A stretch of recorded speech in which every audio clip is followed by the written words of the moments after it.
My Life Story Podcast. My name's Samantha. People know me as Falcon online. It's my gaming tag. Um, this will be a podcast about my life story. I have a story to tell, and it's gonna be a long one, as I have been through a hell of a lot for one person.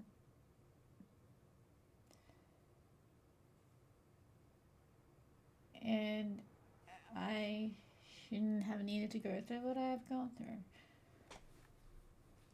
But I'm also going to talk about toxic family behaviors that keep occurring in family environments that I have experienced in my own family when I was younger and as an adult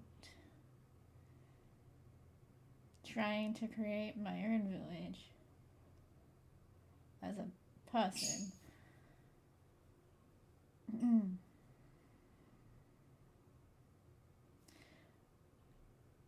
So my name's Samantha.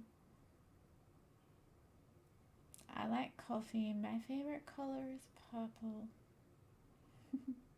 I love to play video games. Video games is how I escape what's going on in my real life. It's how I chill out, zone out, whatever you like to call it. It's what helps me get through the day and stops me from doing silly shit. It just stops me from, going and doing stuff that I would regret. Anyway, my name's Samantha. I was born in 1992 in Albury, Mercy Children's Hospital. April the 18th. I don't remember what time. Don't ask me that. I don't remember. I don't remember a lot of my baby years, like toddler years. I don't remember that. I don't remember any of that because it was probably horrible. I went through bad stuff in my life, and some things I don't remember. So, which is what I'm going to talk about in my podcast, what I've gone through, and why I wouldn't wish it on anyone else, and you'll see why I am the person I am today, and why I care so much about people, about others, why I'm so nice, why I'm caring, why I'm not a cold-hearted person, and why I try to not bully people. Even though this world wants to make me scream sometimes just with how people treat people. It's disgusting.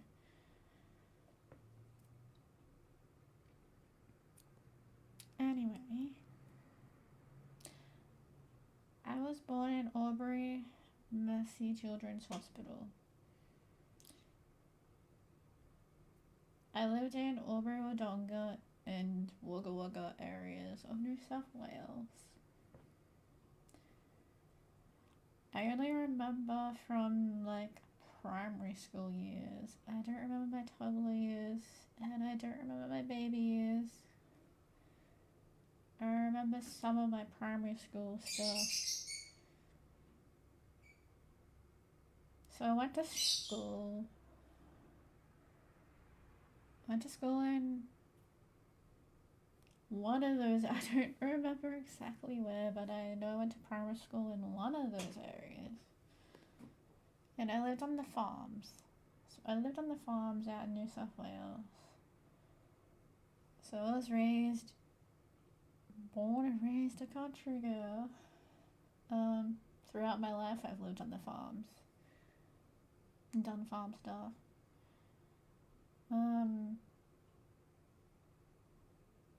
Yeah, when I was younger, unfortunately, I got to see stuff that a child shouldn't really see at a young age.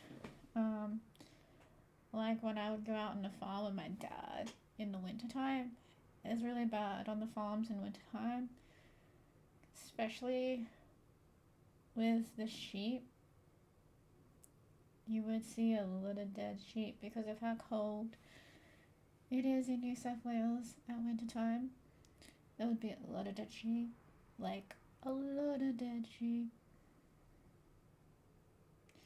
And you would have to go around and pick them all up and put them on the back of the ute.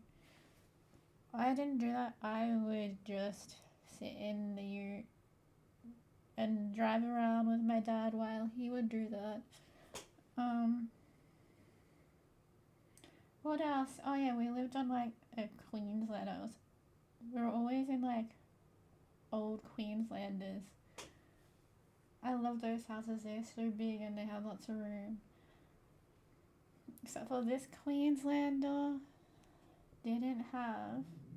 I remember this one Queenslander didn't have a railing, and it was riding this little bike thing on the veranda thing, and I fell off. And down below was like a rose bush. It was full of thorns. It was a hedge or something, and it was full of thorns. And I fell off like the bike thing and into that I was riding, and I was like bleeding all over the place. Oh my god, it was scary. I was like bleeding like for ages because I fell into like the thorn bush. What else? Oh yeah, there was this dog.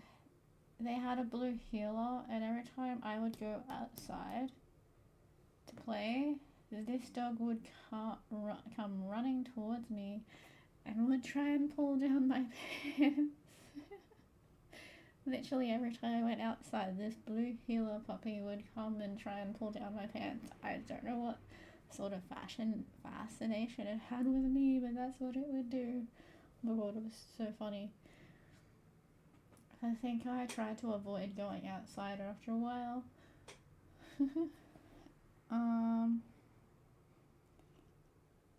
Oh yeah, apparently I used to, when I was like little, oh that's the only thing I remember when I was like little, apparently I used to eat mushrooms.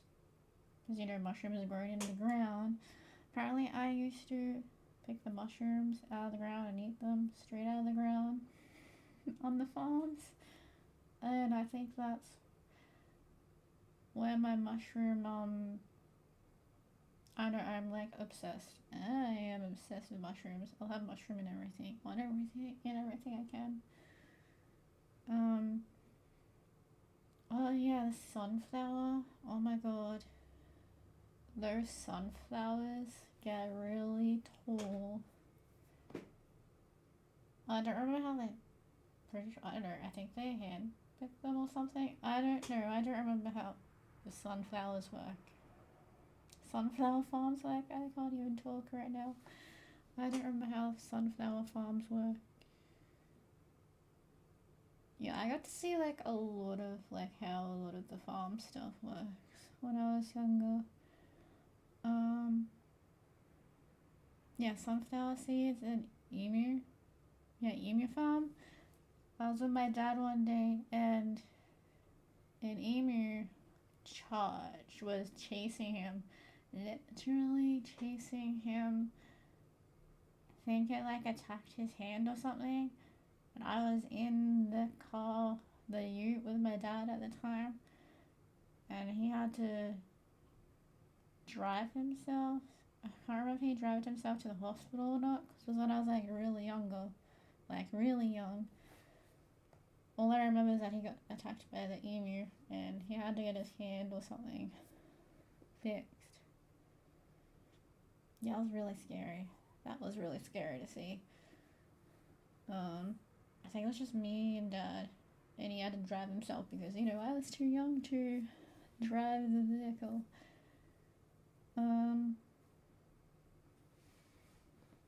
What else happened on the farms?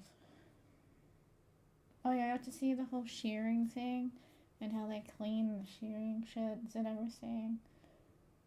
That was like a lot of wool and a lot of mess, and yeah, it's a really big job. Yeah, farm work isn't easy. If you're gonna go into farm work, it's not all fun and games. There's a little like behind the scenes stuff that you don't see, like a lot of behind the scenes stuff.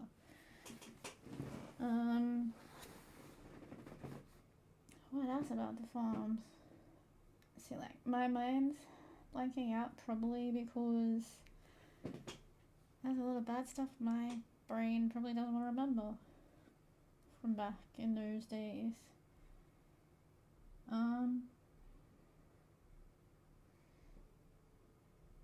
Oh yeah, when I went to school, my bus driver used to give me a nickname. I can't remember what nickname that was though. I really can't remember, but I just remember he used to give me a nickname.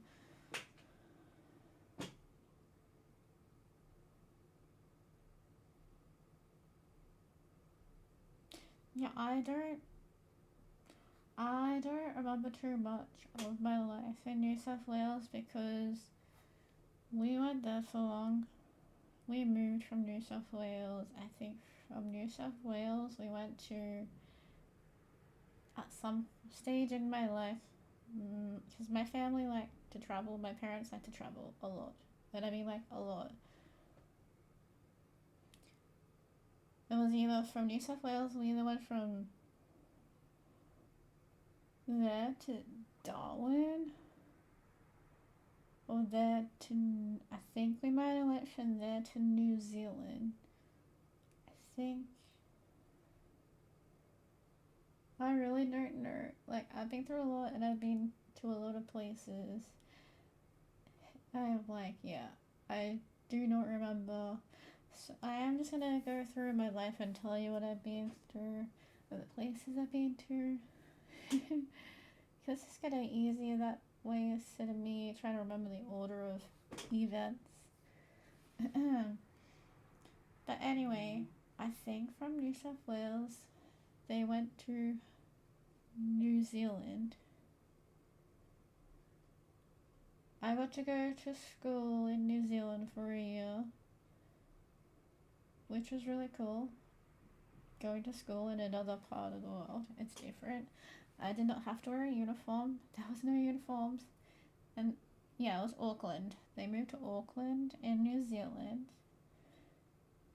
And I did not have to wear a uniform. It was quite funny because I remember the plane flight. I opened the window and I got scared when I looked out because I could see the clouds and the rain and stuff, and then I closed it. I got scared. I got scared of the clouds. That's so funny. But anyway, talking about going to school over there. I went to a school over there and they had like primary school, high school, and I think college all in the one school. Like, it was like a big, massive school. And they did this thing where they got the whole school to stand outside. And they did like an exercise routine every morning. They were big on like exercise at that school. So they got everyone to stand outside and they played music and you had to do like a routine every morning. That was pretty cool. But I think they're either ahead a year or behind a year because when I came back to Australia, I had to change the school year I was in because I was either too high or too low. I think it was down. I think I had to go down a grade when I came back to Australia. I had to go down a grade. I'm pretty sure. I don't remember how the New Zealand schooling system works. Because I was like in primary school, my first years of primary school, I think. And then I think from there, I'm just trying to remember the order because I've been to too many places in my life. Been to too many places.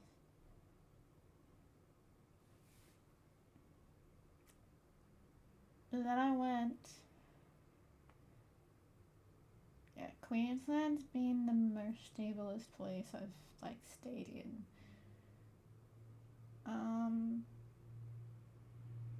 Then I think it was to Darwin.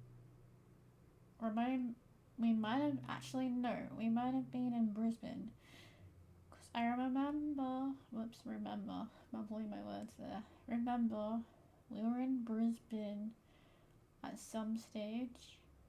And I remember when I was younger, my mum and I had to live in a women's shelter. We had to live in a women's shelter. I don't know why, but I think it's because we didn't have money, or I know we just didn't have the circumstances to get a house or live in a house or an apartment. But yeah, those women's shelters have like time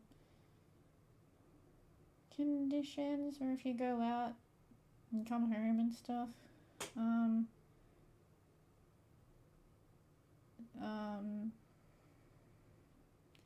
Man, yeah, my life has been a lot. Like, a lot. I'm just trying to remember all the events, all the things that have happened in my life.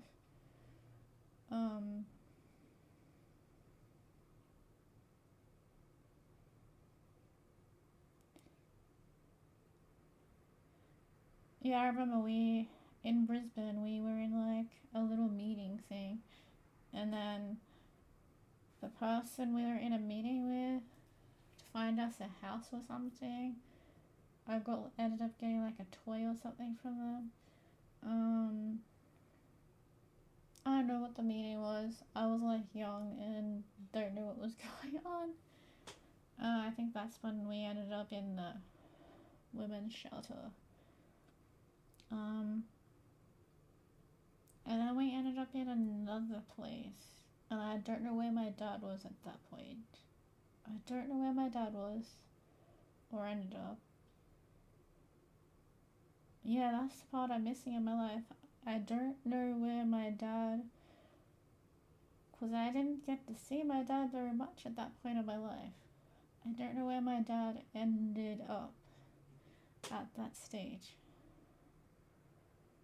Like, I don't remember seeing him that often at that part where we're in the women's shelters. I think we ended up in like a women's shelter and a women's home. There was like two different ones we ended up in. And it was really weird. I was like, that's like the weirdest part of my life. Maybe it's a good thing that I don't remember that part or that moving around.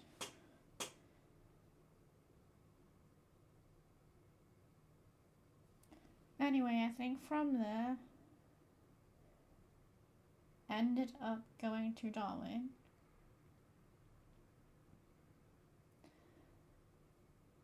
And my dad and I, we ended up going to Darwin in the car. We ended up going in the car to Darwin. And it's a very interesting drive because on the way up to Darwin, all you see is like, it's like pretty much desert. Most of the drive is like desert. It's like just the same sort of scenery for like ages. And you see these big ass ant mounds. Like the ant mounds get really big out there. I think we stopped at the side of the road at one point and got to go have a look at one of them. On the other hand, my mum didn't want to go in the car, so my mum went up to Darwin in a bus. And I had to go up to Darwin in the car with Dad. I think Dad and I ended up sleeping in the car at one point on the way up there.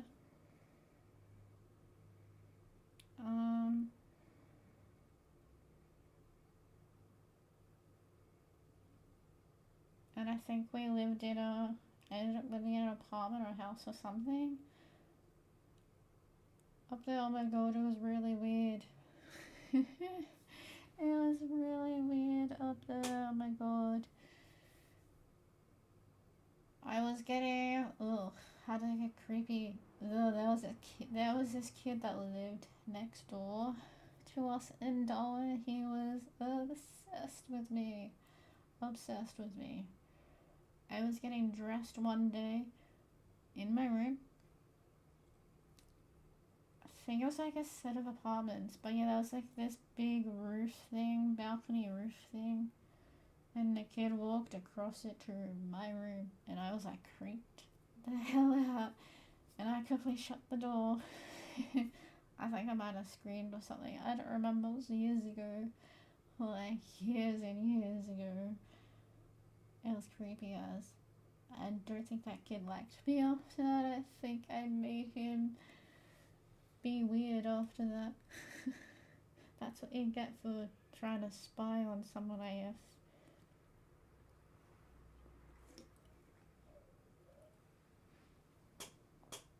But anyway, also, I think in Dartwood I remember I had those porcelain dolls. I'm pretty sure I had a life-size one of me, like my size. I had a life-size porcelain doll, like as a child.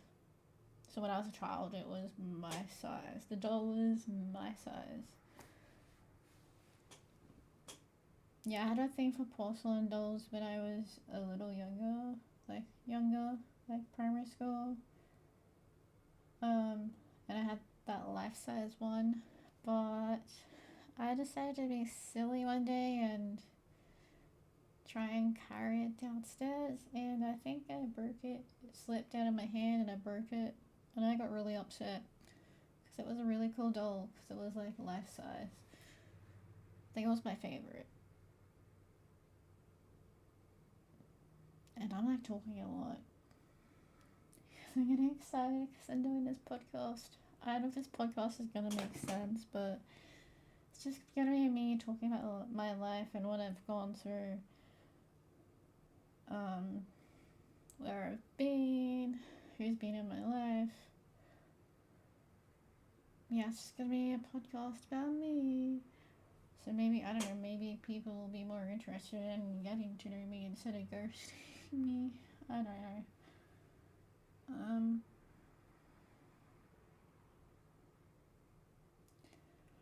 I don't know, a lot of people find me intimidating because I'm honest, I'm genuine, I'm not fake. Like, I don't cover up who I am to be liked. Like, I've been through things and know what it's like to go through things. I know what it's like to be treated like crap.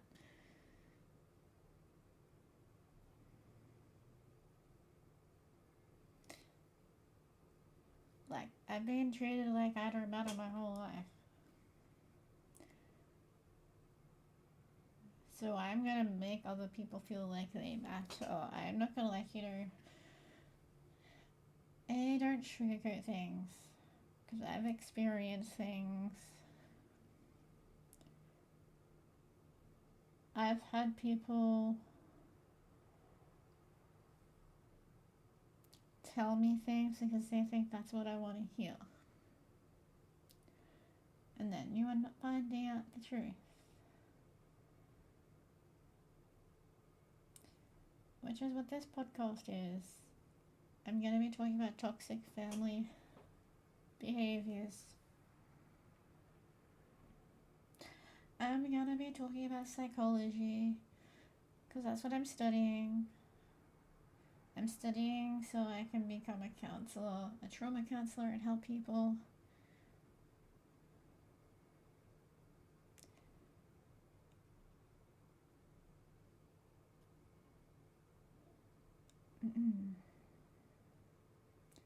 As social media has become disgusting, social media used to be about being creative, but now social media is just about putting everyone down.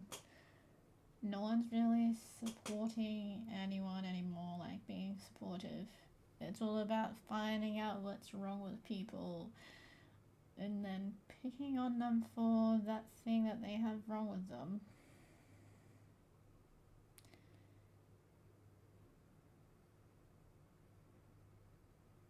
And I thought that if I went live on TikTok, that maybe I could change the way that is. But no one wants a bar of someone who's genuine and wants to be nice and helpful. So I'm just gonna do my podcast and tell my story and tell it how it is and be raw and honest, and people aren't gonna like me, but that's fine. I'm not here to be liked. I'm here to be honest and helpful and to maybe help change how society is if I can. If not, then that's okay too.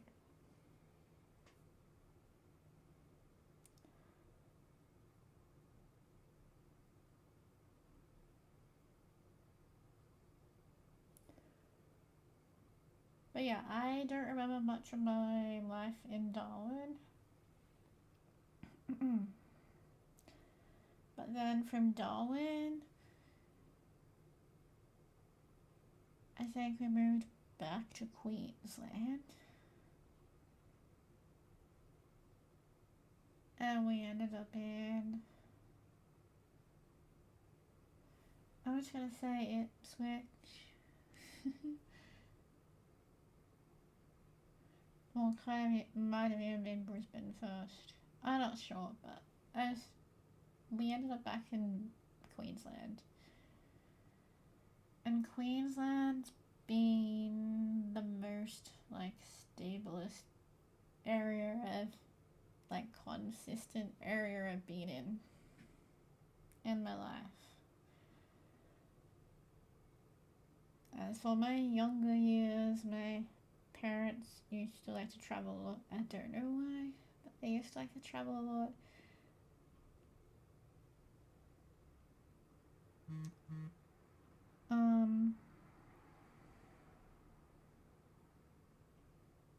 Yeah. And I think I'm all talked out about the start of my life. Like, that's just the start. That's just like my young years, what my young years were like. Like my younger childhood. Those were like I don't know if they were the better years, but like, that's before all the stuff started happening to me that I shouldn't have had to go through. But I think I might end this podcast here because I think I'm just gonna end up rambling on about things.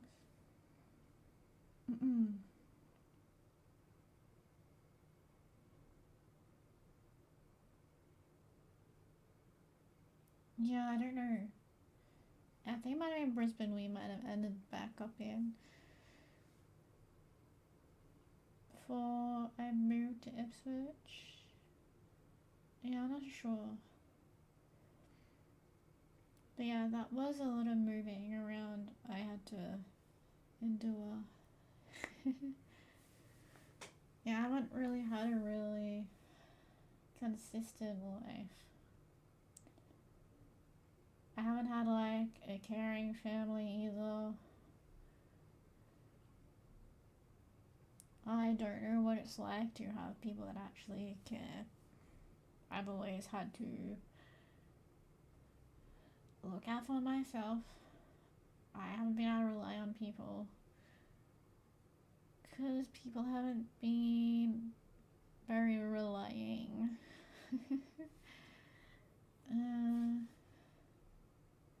Yeah, I'm gonna end my podcast because I'm just gonna ramble on.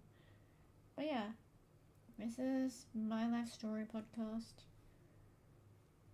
My name's Samantha. I'm known as Falcon on social media. Go add me on TikTok and YouTube and Insta. I don't answer inboxes, by the way. I will not answer. Because I know most men just like to have a sexual conversation. They don't actually care about you. So, yeah, good luck with getting a reply from me unless, like, I don't know. I don't have much faith in life anymore, to be honest. But yeah, I'm gonna end it here. Hope everyone has a good night or day wherever you are in the world, and stay tuned for the next part of my life story.